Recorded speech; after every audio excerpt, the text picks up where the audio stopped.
바로 시작하겠습니다. 먼저 브렌트포드와 울버햄튼의 경기를 분석해 보도록 하겠습니다. 브렌트포드 잉글랜드 1부 16위 패패패패패입니다. 분위기가 상당히 좋지 못한 모습입니다. 물론 이 경기는 FA컵 경기라서 리그 순위에는 큰 문제가 없기는 하지만 하필이면 상대가 울브스였습니다. 최근 4대1로 패하는 등 울브스를 상대로는 상당히 약점을 보였던 것이 사실입니다. 높은 압박 라인을 추구하는 브렌트포드가 전반적으로는 울브스의 역습에 맥을 잘 추지를 못하는 모습이 강했습니다. 황희찬의 이탈이 브렌트포드에게 이득을 주기에는 울브스의 대체자 뎁스가 꽤 괜찮습니다. 울브스 잉글랜드 1부 11위 무패승승승입니다. 트라오레, 아이트누리, 황희찬이 아시안컵과 네이션스컵 차출로 나올 수 없습니다. 다만 황희찬의 공백은 네투가 메울 수 있을 것입니다. 지난 경기 10분에 복귀전을 치렀지만 드리블과 득점도 기록하는 등 좋은 폼을 보여준 것이 사실입니다. 일단 울브스가 가지고 있는 역습에서의 날카로움은 여전히 유효할 가능성이 높아 보이는 것이 사실입니다. 일단 브렌트포드가 홈에서 강한 점도 울브스에게는 속속 공략을 당한 모습입니다. 황희찬의 공백도 네투가 있으면 최소화가 가능할 것으로 보아야 하고 높은 브렌트포드의 압박 라인이 울브스의 역습에는 제법 무력한 모습이 있었습니다. 울브스가 승리를 거둘 것이라고 봅니다.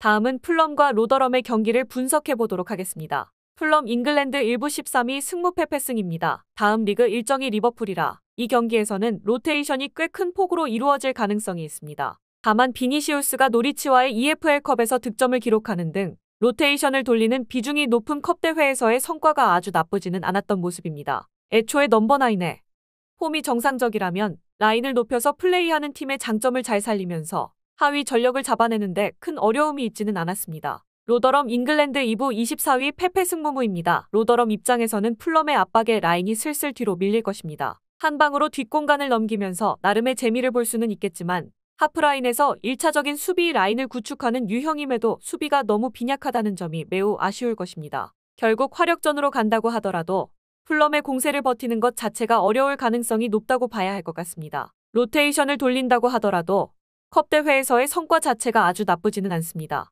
최전방에서 해결을 할 수만 있다면 풀럼이 높은 라인을 구축하면서 생기는 수비적인 리스크를 덮을 만한 화력을 보여주는 편입니다. 이 페이스에서는 풀럼이 하위 전력을 제압하는 것을 아주 어려워하는 모습은 아니었습니다. 풀럼이 우세할 것입니다.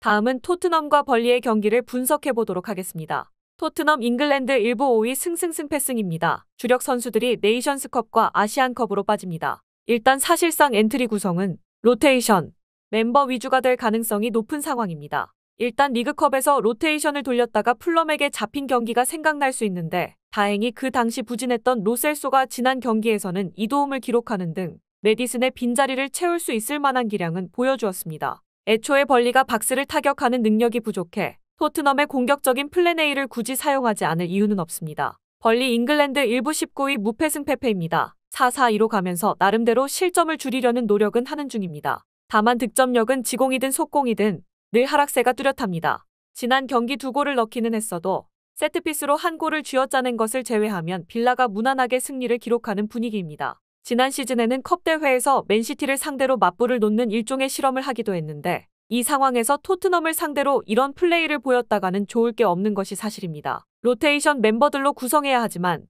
메디슨의 빈자리를 로셀소가 메울 수 있을 만한 희망적인 면모는 보여준 것이 사실입니다. 애초에 벌리가 지공이든 속공이든 득점력이 그다지 좋은 편은 아니라 토트넘이 플랜 A를 그대로 밀고 가도 수비적인 리스크가 크지는 않을 듯합니다. 토트넘이 유리할 듯합니다. 다음은 볼로냐와 제노아의 경기를 분석해 보도록 하겠습니다. 볼로냐 이탈리아 1부 5위 승승승승패입니다. 원정에서 우디네세에게 제법 어이없이 무패 행진이 깨진 모습입니다. 물론 홈에서의 볼로냐는 원정에서의 볼로냐와 완전히 다른 팀이 됩니다. 중앙에서의 힘을 바탕으로 지난 시즌에도 상위 전력을 홈에서 상당히 잘 상대하는 편이기는 했는데 올 시즌에는 지르크지도 홈에서 더욱 힘을 내면서 라치오, 로마, 아탈란타도 패퇴시키는 등 수비력과 공격력에서의 조화가 상당히 업그레이드된 모습입니다. 제노아 이탈리아 1부 13위 패패무승무입니다. 제노아가 기대 득점에 비해서 골을 쥐어짜내는 능력은 나쁘지 않다고 볼 여지가 있습니다. 다만 문제는 실점 커버 능력이 원정에서는 좀 떨어진다는 점입니다. 게다가 80분 이후에 허용한 원정 실점이 전체 원정 실점의 50%에 이를 정도로 실점을 허용하는 시점 자체가 좋은 편은 아닙니다. 애초에 볼로냐의 단단한 홈 수비를 제노아가 확실하게 돌파할 수 있을지도 미지수입니다. 올 시즌 홈에서의 강세가 지난 시즌과 비교해도 상당히 올라간 편입니다. 중앙의 힘은 지난 시즌 상위 전력을 상대로도 먹혔는데 지르크지의 활약으로 올 시즌에는 공격력도 생각보다 많이 올라온 편입니다. 홈에서의 볼로냐는 일단 밸런스가 좋은 팀으로 보아야 할 것입니다. 볼로냐의 승리를 기대합니다. 마지막으로 FC 메스와 클레르몽의 경기를 분석해 보도록 하겠습니다. 메스 프랑스 1부 14위 승패패패패입니다. 클레르몽을 상대로는 메스가 꽤 할만할 것입니다. 일단 선수비 후역습으로 운영하는 경우가 많은 편인데 클레르몽이 높은 라인을 구축하는 편이기는 하지만 정작 박스 타격 능력은 모자라기 때문이죠. 할로우 가치키는 작지만 기동력이 있는 선수들도 클레르몽을 상대로 뭔가 할 수 있는 것이 없지는 않을 것이라고 봅니다. 클레르몽 프랑스 1부 18위 무패무패패입니다. 클레르몽이 점유율을 꽤 잡고 있음에도 부진한 이유는 공이 측면으로 돌아버리는 양상이 너무 잦기 때문이라고 할 수 있을 것입니다. 결국 클레르몽의 공격도 측면 위주의 단순함을 띠고 있는 상황이라서 정교함을 생각하기 어렵다는 것이 중론입니다. 메스를 상대로도 상대 전적에서 아주 큰 재미를 보고 있지 못한 것도 이 이유 때문일 수 있습니다. 철저한 선수비 후역습이라는 플랜이 클레르몽의 특성을 생각하면 통하기 꽤 괜찮은 경기라고 할 수 있을 것입니다. 클레르몽이 중앙에서의 공을 잡는 시간에 비해서 공격이 상당히 단순해서 메스가 한 골을 넣고 철저하게 중앙을 틀어막는 것으로 대응할 수 있습니다. 메스가 꽤 할 수 있는 것이 있는 경기입니다.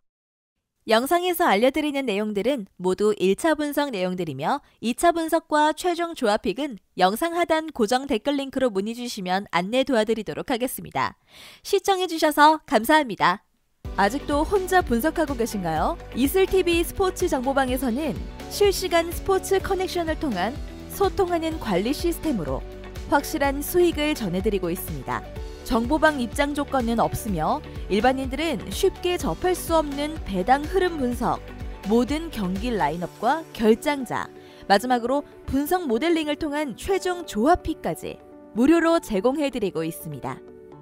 물론 마음에 안 들면 둘러보시고 나가셔도 됩니다. 혼자 하면 단기간으로 수익을 볼 수도 있겠지만 함께하면 장기간으로 꾸준한 수익이 가능합니다. 정보방 무료 참여하시고 꾸준한 수익을 원하시는 분들은 영상 고정 댓글 링크로 문의 주시면 안내 도와드리겠습니다. 늦지 않았습니다. 함께 합시다.